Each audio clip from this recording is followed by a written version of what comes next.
नाज़िम खैरपुर में शहीद Benazir Bhutto technical university के वाइस चांसलर प्रोफेसर डॉक्टर मदद अली शाह मेहरां टीवी के रिपोर्टर वकार मंगी से ख़ुसूसी ॻाल्हि ॿोल कई है।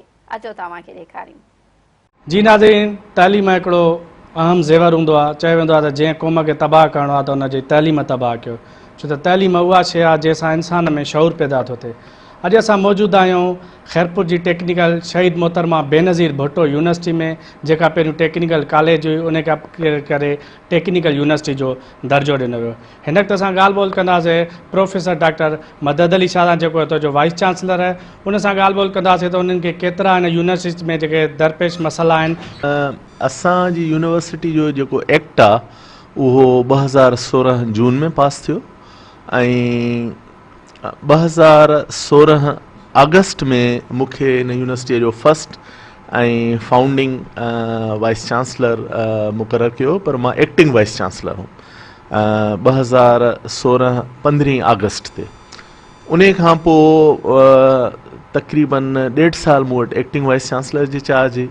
पोइ वरी सिंध गवर्नमेंट पोस्ट एडवर्टाइज़ कई वाइस चांसलर जी थ्रू सर्च कमेटी, जेको असांजो हिकिड़ो सिलेक्शन बोर्ड आहे ऐं सर्च कमेटी इंटरव्यू वठी फाइनलाइज़ कंदी आहे यूनिवर्सिटीअ जे वाइस चांसलर खे। त उन में मां 9 फरवरी 2018 खां फुल फ्लेज वाइस चांसलर जी चार्ज वरिती for a tenure of 4 years। असां वटि 4 क़िस्मनि जा शागिर्द आहिनि। 2 असां वटि अंडर ग्रेजुएट जा प्रोग्राम्स आहिनि ऐं 2 असां वटि डिप्लोमा ऐं सर्टिफिकेशन जा प्रोग्राम आहिनि। बेसिकली असांजी यूनिवर्सिटी जो नालो आहे दी बेनज़ीर भुट्टो शहीद मोहतरमा बेनज़ीर भुट्टो साहिब जे नाले ते आहे university of technology and skill development. हिन यूनिवर्सिटीअ जा 2 हिस्सा आहिनि, हिकिड़ो टेक्नोलॉजी पार्ट, ॿियो skill development part. Technology part में असां अंडर ग्रेजुएट डिग्री ॾींदा आहियूं ऐं इंशाल्लाह वेरी सून असां postgraduate masters followed by PhD बि स्टार्ट कंदासीं, जेको असांजे फ्यूचर विजन में आहे। अंडर ग्रेजुएट असां वटि 2 क़िस्म जा स्टूडेंट्स आहिनि। हिकिड़ा जेके आहिनि से पुराणो बीटेक प्रोग्राम हो, जेको माना बैचलर्स ऑफ टेक्नोलॉजी जो प्रोग्राम, जंहिंमें बीटेक ऑनर्स बि हूंदो हो। उहो पुराणो प्रोग्राम आहे जेको असांजो एफिलिएटेड आहे क़ाइदे आवाम यूनिवर्सिटीअ सां, पर उहो हाणे असांजो फेज़ आउट थिए पियो ऐं इंशाल्लाह 2 सालनि में कंप्लीटली उहो फेज़ आउट थींदो। नओं प्रोग्राम जेको आहे असां हींअर इंटरनेशनलाइज़ेशन ॾे वञूं पिया। जीअं इंजीनियरिंग जो वाशिंगटन अकार्ड आहे, अहिड़े नमूने सां असांजो इंजीनियरिंग टेक्नोलॉजिस्ट, इनखे चइबो आहे इंजीनियरिंग टेक्नोलॉजिस्ट। इंजीनियरिंग टेक्नोलॉजिस्ट जो सिडनी अकार्ड आहे ऐं जेका डिग्री असां ॾियूं पिया उहा आहे BSc in engineering technology. BSc engineering technology engineering type जी डिग्री आहे, पर थोरो फ़र्क़ु आहे त इंजीनियर्स जेके आहिनि उहे 70% थ्योरी जा सब्जेक्ट पढ़ंदा आहिनि, 30% प्रैक्टिकल।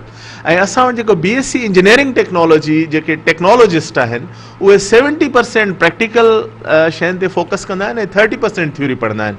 या जेकॾहिं ब्लूम्स टेक्सोनॉमी, जेको हींअर अॼुकल्ह तमामु इम्पोर्टेंट आहे एजुकेशन खे सम्झण लाइ, उनजे पेडागोजी ऐं मैथडोलॉजी खे, उन पॉइंट ऑफ व्यू खां असां साइकोमोटर स्किल्स ते, जंहिंमें हैंड्स ऑन एक्सपीरियंस हुजे, उन ते वधीक फोकस कंदा आहियूं।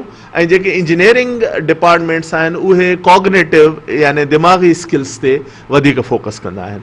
त असां वटि 4 शोबा शुरूआत में असां क़ाइमु कया आहिनि, जंहिंमें civil engineering technology, electrical engineering technology, electronics engineering technology ऐं चौथी आहे असां वटि मैकेनिकल इंजीनियरिंग टेक्नोलॉजी।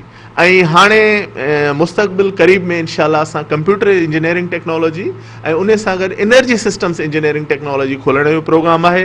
ऐं अॻिते हली मेडिकल टेक्नोलॉजीज़ बि असां इंशाल्लाह इंट्रोड्यूस कंदासीं, जंहिंमें बायोटेक्नोलॉजी, बायोमेडिकल इंजीनियरिंग टेक्नोलॉजी, इहे शोबा असां इंट्रोड्यूस कराईंदासीं। उन खां अलावा ॿियो असां वटि स्किल डेवलपमेंट जो पार्ट आहे। त उहो ॿार जेको मैट्रिक खां पोइ नथो पढ़े या मैट्रिक खां पोइ ई हो टेक्नोलॉजी एजुकेशन ॾे अचणु थो चाहे, उन लाइ DAE जो प्रोग्राम आहे, जेको डिप्लोमा ऑफ एसोसिएट इंजीनियर आहे। उहो असां वटि 8 शोबा आहिनि, civil electrical mechanical electronics, refrigeration and air conditioning, auto and diesel and farm industry. ऐं उन खां अलावा असां वटि पुराणो PTT आहे हूंदो, उन करे असां 2 उहे बि शोबा उन्हनि में DAE ऑफर कयूं पिया, हिकिड़ो पेट्रोलियम टेक्नोलॉजी, ॿी केमिकल टेक्नोलॉजी। इन खां अलावा इहो त 3 सालनि जो कोर्स आहे। मेट्रिकुलेशन खां पोइ इन खां अलावा असां नेवटेक जा ऐं बेनज़ीर भुट्टो जेको इनकम सपोर्ट प्रोग्राम आहे ऐं बेनज़ीर भुट्टो टेक्निकल प्रोग्राम आहे, उन प्रोग्राम्स तहत असां 6 महीननि जा, 12 महीननि जा ऐं 3 महीननि जा शॉर्ट कोर्सिस बि ऑफर कंदा आहियूं मुख़्तलिफ़ डिपार्टमेंट में, जंहिंमें हुनखे को हुनुर अचे त या त पंहिंजो को दुकानु, पंहिंजो बिज़नेस खोले, या वरी जेको आहे सो मुआशिरे में हिकु कारामद फ़र्द थी सघे। जा ई स्टूडेंट ईंदा आहिनि। हा, अलबत्ता एक्सचेंज प्रोग्राम तहत कुझु लिमिटेड कोटा आहे 2%, जंहिंमें ॿियनि प्रोविंसिस जा including Azad Kashmir, northern areas, उतां जा बि शागिर्द असां वटि अचनि पिया, ऐं बाक़ी जेके बि शागिर्द आहिनि या जेको स्टाफ आहे उहो सिंध जो आहे, छाकाणि हे बेसिकली यूनाइटेड नेशन जी सब्सिडरी आहे ILO, उन्हनि फीज़िबिलिटी स्टडी कई त असां वटि सुठा इंजीनियर ऐं डॉक्टर त आहिनि पर टेक्नोलॉजिस्ट न आहिनि, ऐं उन्हनि जी नीड असेसमेंट ऐं फीज़िबिलिटी स्टडीअ जे तहत असां वटि 5 यूनिवर्सिटीज़ हुननि प्रोपोज़ कयूं गवर्नमेंट ऑफ पाकिस्तान खे त खोलियूं वञनि, ऐं अल्हम्दुलिल्लाह उन में असां सभ खां अॻु भरायूं जो असां अंडर ग्रेजुएट प्रोग्राम स्टार्ट कयो आहे। हिकिड़ी university of technology Nowshera KPK में आहे, ख़ैबर पख्तूनख्वा में, हिकिड़ी पंजाब त्यांजन यूनिवर्सिटी आहे जेका लाहौर में आहे, हिकिड़ी आर्मी वारनि खोली आहे जेका न्यूटेक आहे, नेशनल यूनिवर्सिटी ऑफ टेक्नोलॉजी, ऐं उन खां अलावा नेशनल स्किल यूनिवर्सिटी इस्लामाबाद में खोली वई आहे। बाक़ी बलोचिस्तान गवर्नमेंट अञा ताईं फ़िलहाल को इनिशिएटिव न वरितो आहे। साईं, अॼुकल्ह ॾिठो वञे त सिंध जे जेके इदारा आहिनि उते सियासी मदाख़लत वधीक हूंदी आहे, हिते टेक्निकल यूनिवर्सिटी में सियासी मदाख़लत तव्हां कीअं पिया ॾिसो? तव्हांखे ॿियो सुवालु आहे। सो बुनियादी तौर ते असांजी हीअ जेका फील्ड आहे इहा टेक्निकल फील्ड आहे, ऐं हूअं हिकिड़ी डेफिनेट ॻाल्हि आहे त सियासी माण्हू कुझु चाहींदा आहिनि त उन्हनि जा पंहिंजा माण्हू अचनि हो, पर छाकाणि जो असांजी ज़्यादा टेक्निकल फील्ड आहे ऐं हुते उन ई माण्हूअ जी ज़रूरत आहे जेको स्किल्ड आहे, जंहिंखे कमु करणु अचे थो, छाकाणि जंहिंखे कमु करणु न ईंदो उहो ऑटोमेटिकली असां वटि हलियो वेंदो। सो उन करे अल्हम्दुलिल्लाह असां फर्म आहियूं, डिटरमिंड आहियूं, त उन करे प्योरली मेरिट ते असां वटि सिलेक्शन थींदी आहे। बल्कि मां चवंदो आहियां त असां AAA जो प्रिंसिपल शुरूआत खां ई वठी नाफ़िज़ कयो आहे, त उन ते असां को बि कंप्रोमाइज़ न कंदा आहियूं। AAA मां मुराद आहे अटेंडेंस, अपॉइंटमेंट ऐं एडमिशन्स। अटेंडेंस मां मुराद आहे त उहो ॿारु जेको असां वटि क्लास नथो अटेंड करे, जंहिंखे पहिरियां चवंदो त मुफ़्त जी मूंखे डिग्री मिली वञे, उहो ॿारु ऑटोमेटिकली असां वटि छॾे थो वञे, छाकाणि जंहिं बि स्टूडेंट जी 70% खां घटि आहे उन वटि जो असां एग्ज़ाम फॉर्म न भरींदा आहियूं, त असां वटि सिर्फ़ु सीरियस स्टूडेंट आहिनि।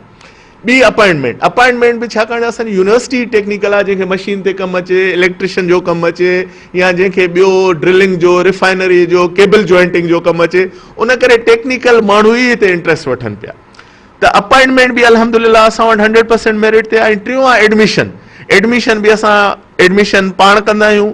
पहिरियों दफ़ो असां सखर IBA जे सहकार सां कईसीं, हाणे असां पाण एडमिशन टेस्ट कंदा आहियूं, ऐं प्योर मेरिट ते एडमिशन करे उन जी असां कंप्यूटर ते असां जेको आहे सो मेरिट लिस्ट हणंदा आहियूं, त अल्हम्दुलिल्लाह उहे जेके प्रॉब्लम ॿियनि जनरल यूनिवर्सिटीज़ में आहिनि, अल्हम्दुलिल्लाह उहे असां वटि बिल्कुलु न हुअण जे बराबरि आहे। 100% गवर्नमेंट जा रूल्स रेगुलेशन फॉलो कंदा आहियूं, त हाणे लाज़मी ॻाल्हि आहे त जीअं गवर्नमेंट जा रूल्स आहिनि त हर शइ लाइ हिकिड़ो एग्ज़ाम आहे। कुझु अहिड़ियूं पोस्टूं आहिनि जिन लाइ रिटन टेस्ट बि आहे, उन खां पोइ इंटरव्यूज़ बि आहे। कुझु अहिड़ा आहिनि जिन लाइ असां हुन जी स्क्रीनिंग करे हुन जी एलिजिबिलिटी खे ॾिसी उन खां पोइ उन जो जेको आहे सो इंटरव्यू कंडक्ट कयूं पिया, त उन में डेफिनेटली उन्हनि मुलाज़िमनि खे, छाकाणि तव्हां उन्हनि खे सुञाणो था, उन जे कम खां वाक़िफ़ु आहियो, त उन्हनि खे तव्हां प्रेफरेंस त ॾेई था सघो, पर रूल्स रेगुलेशन खां ॿाहिरि वञी तव्हां कुझु बि नथा करे सघो।